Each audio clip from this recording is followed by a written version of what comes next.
Hi, how are you? I'm Chief Dean Rondeau, and welcome to the inner sanctum of the Wolfeboro Police Department. This is the PD's command post, and welcome to another segment of Coffee and Connections with the Chief.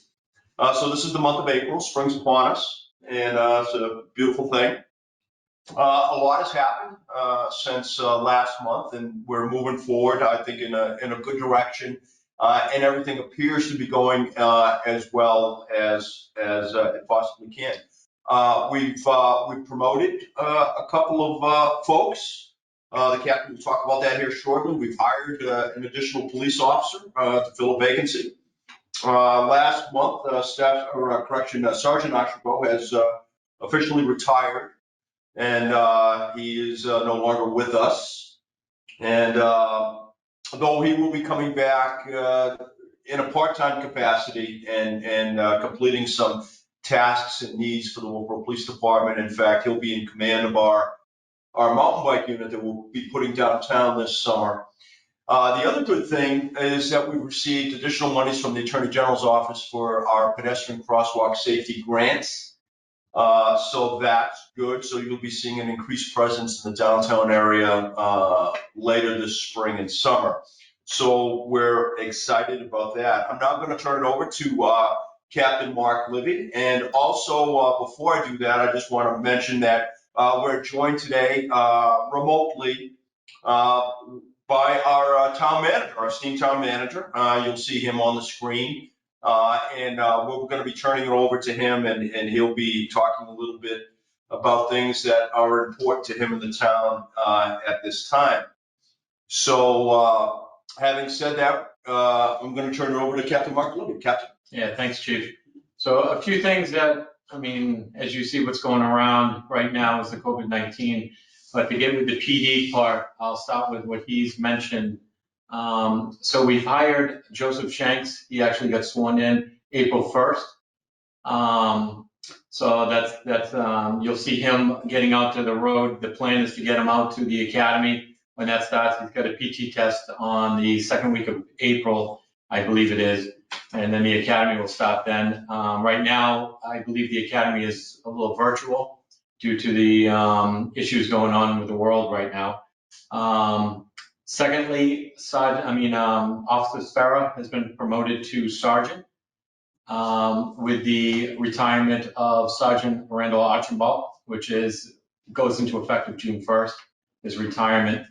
So he's with us, and he'll come back in July 1st for part-time status, as what the chief mentioned. If everything's still moving on and everything's open as we see as normal in the summertime, you'll see him down there on the bikes, mountain bike patrol. Eric LaRochelle, he got promoted to corporal from the officer position. So if you see him around, congratulate him. You'll see him and about. So that's the main part of the promotions going on in the police department. Pretty exciting time for them and our officers here. So with the PD, as has been mentioned before, or maybe on the Facebook or out and about, the public safety building is locked down. The front doors are locked. We just want to get that out. We do have signs out there. If you do come in, please have a cell phone, or an officer will come out and talk with you outside. Right now, that's for the safety of the public, the safety of our officers, safety of our fire department, and safety of our central dispatch with the conditions that are going on. But don't be afraid. Give us a call right when you pull in. We'll have an officer come out and speak with you, or we can actually see you from the inside, and we'll make sure an officer does come out there. With the technology that we're trying to use, as you see this right now, as we're kind of going virtual for this, trying to stay away from some public places that are really not open right now. We're doing this through the GoToMeetings.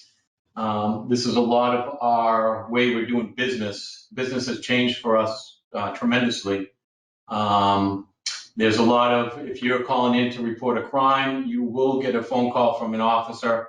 He'll talk to you on the cell phone, and from that point on, he'll decide where to go from there. You might be doing statements on a computer. If you don't have a computer, we can always get you statement forms to your house, drop it off, and then pick it up later. And the officer will always keep you in contact.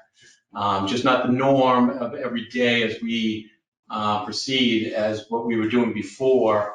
As we would come over, we'd probably come in the house, talk with you. We're just trying to stay the social distance away from everybody. We can talk to you from the front yard. It all depends on the incident that we do get called to.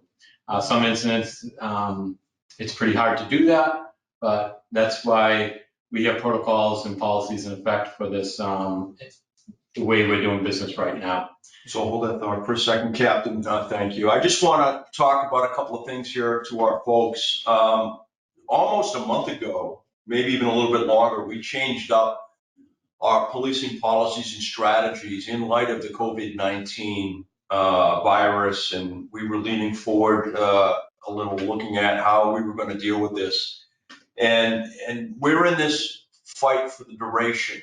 And so that is the reason why we've changed up our policy and our policing strategies to deal with this, because we have to be in this fight for the duration.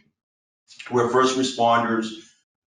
In some cases, we may be needed for other events and eventualities that come down the road, maybe as a labor force to execute certain plans and procedures that the town has in place. But in any event, it's important for us, though it may be awkward for you, if an officer is speaking with you, he's going to be standing about 6 feet away or so, or we'll be emailing forms and faxing things and so forth. So we're going to be using every bit of technology we can to our advantage in order to fight this fight and to help flatten the curve, which I think is really important right now. When we look at other police departments around the country, we see vast numbers of public safety personnel, police officers in particular, are being sidelined by this virus, and we don't want that to happen to us. So just bear with us as we get through this. Lastly, I just do want to say one thing before I turn it back over to the captain, is that the governor of the state of New Hampshire has issued an executive order. Now, he can do so under RSA 21-P:47, and that gives him some sweeping and broad authorities as the chief executive officer for the state of New Hampshire. Among those authorities also gives the municipal police departments and the state police, and along with the county sheriffs, the authority to enforce the order. So which we will be doing. And we're following the rules and the laws of the state of New Hampshire. So if there are folks that for some reason don't want to comply with the governor's directives, be mindful that you could run afoul of the law. And rule of law is what we follow. And that is so very important. A violation is a misdemeanor, and it could come with a $1,200 fine. So that is something that we want to just be mindful of. And I'm just going to say that we will be enforcing the law. That's what we do. And yes, this is a pandemic, and we want to be instructional and not necessarily punitive. But please understand that we have a vast array of laws, rules, and regulations that we can fall back upon. So I think that's really important. I think there's a lot of folks that would take great comfort in knowing that we have authority to enforce the governor's edict. So having said that, Captain, back to you. Yeah, so I just want to emphasize that we're here 24/7. We'll go to every call. There's nothing that's changed in that aspect of our normal day-to-day activities. And you're going to see the officers out in the neighborhoods, patrolling the areas, make sure they're in the neighborhoods due to the concern of what's going on. If anyone needs help or anything, to wave them down, don't be afraid to stop them. They'll come out, they'll talk with you. Again, that social distance, what he was saying, that 6 feet, which will be awkward at first, but everyone will start getting used to that, as they should be practicing right now. Dispatch, we have a full dispatch center, so any questions that you do have, please call in. We'll get you to where you need to be. We'll answer the questions as best we can. We'll direct you to where you have to go. If it's another department within the town, we'll help you in any way that we can, especially in dispatch. So other than that, I don't have anything else that's new. And what we can do is turn it over to our town manager, Jim Pineo, and he can talk now. And we're delighted to have our town manager with us. And so, Jim, over to you, sir. Chief Rondeau, Captain Livie, thank you very much for inviting me to participate in this morning. To give our citizens a little bit of background information, in 2018, I was the fire chief here in town, and we undertook a project to update our emergency operations plan. We went through that process, and it was all hands on deck as far as emergency responders, town department heads, outside stakeholders. And we were able to get that plan adopted by the Board of Selectmen in late 2018. And ironically, within the plan, we actually have a specific hazards annex. And within that annex is actually a pandemic and epidemic plan. So we've got some checklists as to what we should be doing as we navigate through this pandemic. With that said, one of the things that we've been doing for a little over 3 weeks now, the town's emergency operations team has been meeting. And to give you an idea of what it looks like, under this specific hazard, there's co-leads, and those co-leads are the health officer and the fire chief. Shelley Rondeau is our health officer. Norm Scanzi is our fire chief.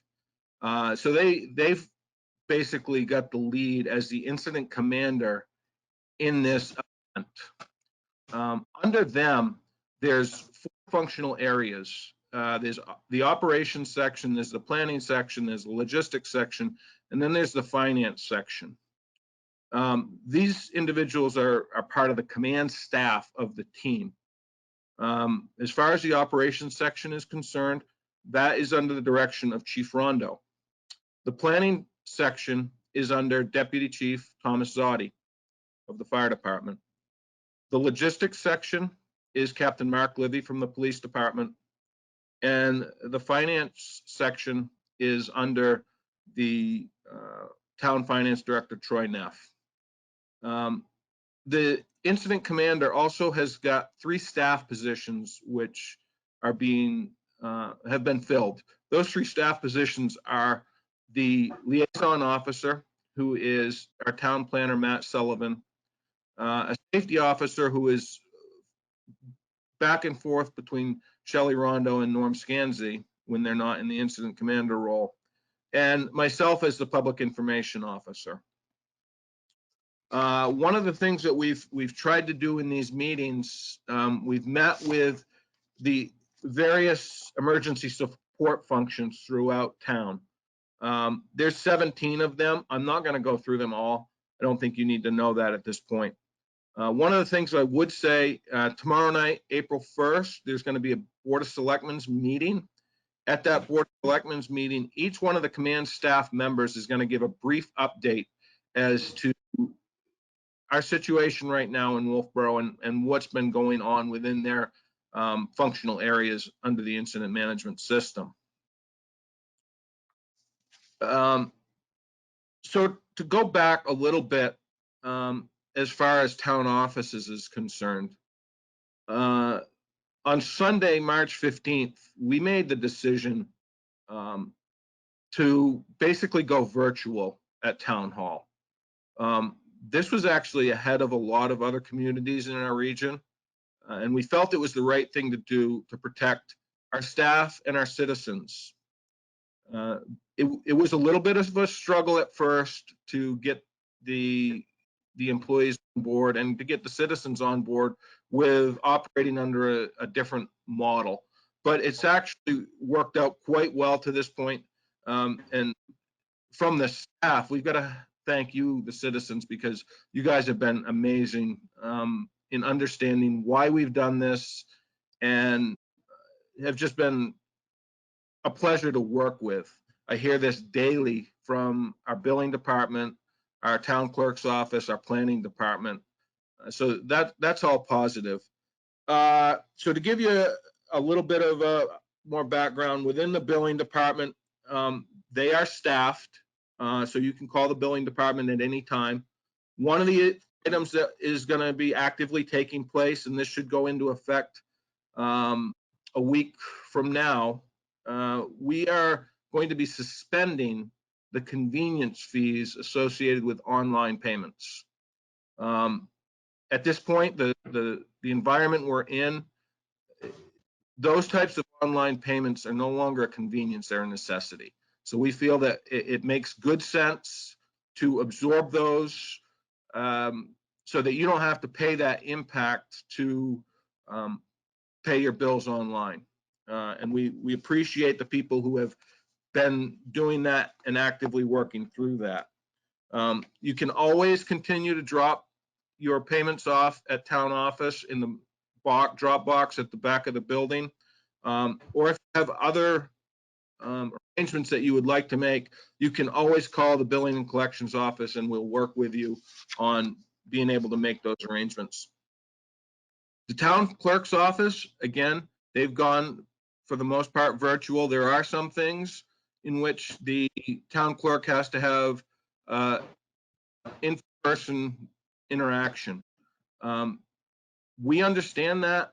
We are permitting those interactions to occur, but they are based on being scheduled, and we just hope that people use that good common sense, good clean hygiene when they're coming to these offices.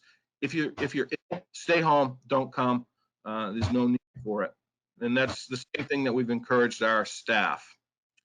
Planning Development Office, again, they are staffed.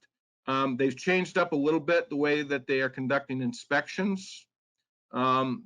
Inspections are being conducted either remotely via pictures. They're also being conducted from a distance from the codes vehicle. But the Planning and Development Office will work with you through these problems. All you need to do is call them.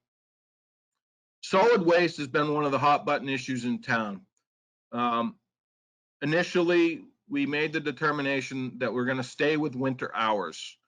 The thought process here was to protect our employees, and there was no immediate need to change those hours. There's been two other big changes that have occurred there. Number one, we're no longer recycling plastics. We're asking you to simply take your plastics, put them in a trash bag, and dispose of them as household waste.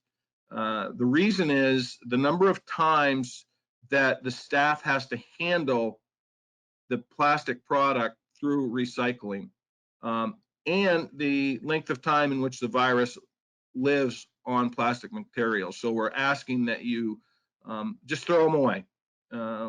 We understand that it's problematic for some people, but we need to keep our staff safe and healthy, and that's the thought process behind that. The other thing that's occurring today is we're suspending the construction debris. The reason is the staff has to have close interaction with individuals, and they have to collect fees associated with that to pay for the disposal. We talked about this in depth on March 30th, yesterday, March 30th, and the decision was made that we need to suspend that. So construction debris at this point has been suspended, and that will remain in effect indefinitely. Municipal Electric has taken the same approach that they took at the public safety building. They are social distancing their crews, and the office is open by appointment only. So please take that under consideration. Parks and Recreation, we are working actively with Parks and Rec. We've closed down the playgrounds. We've closed the skate park. We've removed the basketball hoops. We removed the tennis court netting, all in an effort to keep people safe. we are encouraging people to get out and walk the trails. We have got, at this point, we're having discussions about the public restrooms, but the public restrooms at this point are remaining open. People are responsible. We won't close those, but those are things that could happen down the pike if we all of a sudden run into problems with our facilities. For an example, a neighboring community went through an experience with their public restrooms where people were stealing toilet paper and hand sanitizer. So we obviously don't want to do that. So we think our citizens will do the right thing here. And the library, as of the 27th, they closed or suspended their curbside pickup operations. However, you can still go to the wolfeboro-library.org website and download audio and ebooks for your pleasure. We've put out some public information. Know that there is a lot of people are relocating here to their summer residence to get out of the cities and maintain social distancing. We're asking you people who are coming up to our town to please take and consider the lifestyles we live here, and please maintain social distancing. Consider self-isolating for 14 days upon your arrival in town. This is all in an effort to, as the chief said, reduce that curve, not impact our healthcare system, and keep our community safe. Carroll County has done a fantastic job in reducing the curve. If you look at the cases that are coming out in Carroll County, they have not increased very much at all, and we've done a fantastic job. I got to tell you, I was tested for COVID-19. My wife was very ill, and as a result, that prompted our physicians to get us tested. This was early on. It's not a pleasant test at all, as I'm sure you've heard. It was not enjoyable. Our test came back negative. Tomorrow night, as I said, April 1st, we're going to be trying our first virtual meeting with the Board of Selectmen. This could be a challenge for us, but we need to have some more normalcy for you citizens out there to see what we're doing. And we're going to attempt to have that meeting tomorrow evening at 6:30. We've got some final tests that we've got to run today. And the last thing that I have, this was just put out late yesterday afternoon from our liaison officer, Matt Sullivan, and that is relative to some of our businesses out here in town. Matt is the point of contact if you have questions regarding limitations, capabilities, resources that might be coming from the state. Reach out to Matt Sullivan, and he can certainly work with you, and we can collect information as well to bring back to the emergency management team. That's a key component in this whole thing is bringing this information, getting this information to the emergency management team so we can let our state and federal partners know what's going on here in town, what the struggles are, and what's working, so that when it comes time for reimbursements from the federal government, we may be able to help everybody out. Again, I would just like to urge everybody, maintain the social distancing, good personal hygiene. I carry this everywhere I go now from my days as an EMT. I still had a bunch of them at home. So I use them regularly. You can always contact me at the town manager's office. And I appreciate everything that our hospital is doing. I appreciate everything that our police department is doing. And I appreciate all of our first responders, fire department, central dispatch, Stewart's ambulance. They're all doing a fantastic job. Again, don't hesitate to give me a call, email me, and we can try to help you through some problems. With that said, Chief, I'd hand it back to you and Captain Livie. If you've got any questions, I may be able to answer for you. Thank you very much, Jim. Those were really good words, good messaging from our town manager. So there you heard it from him. Government is in operation. Folks are working really hard. We're working really hard here. We're trying to do some outside the box thinking. I will say that relative to what the town manager said, I think the citizens of Wolfeboro are doing a fantastic job. And I think that social distancing, good hand washing, all the preventative measures that we put out early and often are really paying off. And the town manager is correct. In Carroll County, we've really flattened that curve.